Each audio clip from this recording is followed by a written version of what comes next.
pattern texts. How do pattern texts help bilingual learners read and produce sophisticated, fluent writing? Before we get into pattern texts, let's look at our big ideas so far. LEA, shared reading, and pattern text. We call these practices language-rich because they use authentic text and language connected to real contexts, and there are many opportunities for meaningful and lively conversations throughout. They provide a significant amount of scaffolding in terms of teacher support for reading. However, we're always working towards developing independent learners. The scaffolds are temporary. As you experiment with these practices, consider ways to continually assess when you can remove supports and students can succeed independently. I hope that you see that successful reading practices include speaking and talking about many life experiences that connect to the students' languages and cultures. Reading activities include participating in activities in the real world and creating original text to read. Speaking, writing, living, reading, they're all mixed together. We look at ways to use pattern text to support the literacy development of bilingual learners. Pattern texts repeat a certain language pattern throughout the text. This repetition of the language pattern is a natural scaffold for bilingual learners. It gives readers a chorus to return to throughout the reading. Pattern texts come at all reading levels, from kindergarten picture books to poems studied in high school. For example, The Important Book by Margaret Wise has an easy and highly adaptable pattern for many grade levels. Each page talks about one item, saying what is most important about that item, lists 3 details, and returns to the most important thing about that item. The repeated lines, rhythm, and high context give support to struggling readers. With pattern text, you go beyond reading or responding to the text. The important step is to move students to writing their own original version of the pattern text. You may be tempted to move directly from reading and discussing the book to having students write their own pattern text.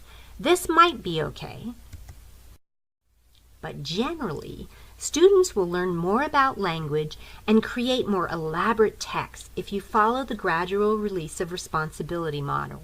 You see that I've put 2 yellow arrows next to guided instruction and collaborative.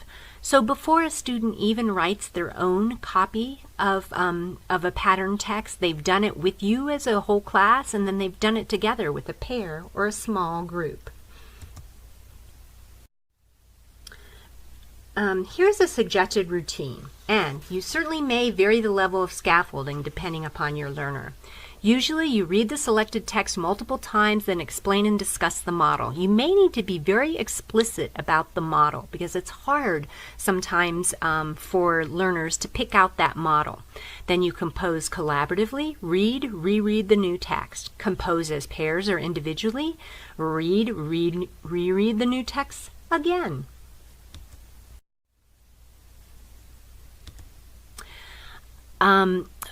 The book that we read previously, The Important Book, it also can apply to content areas very easily. So here it is, The Important Book when you're talking about math symbols, the important thing about the multiplication symbol.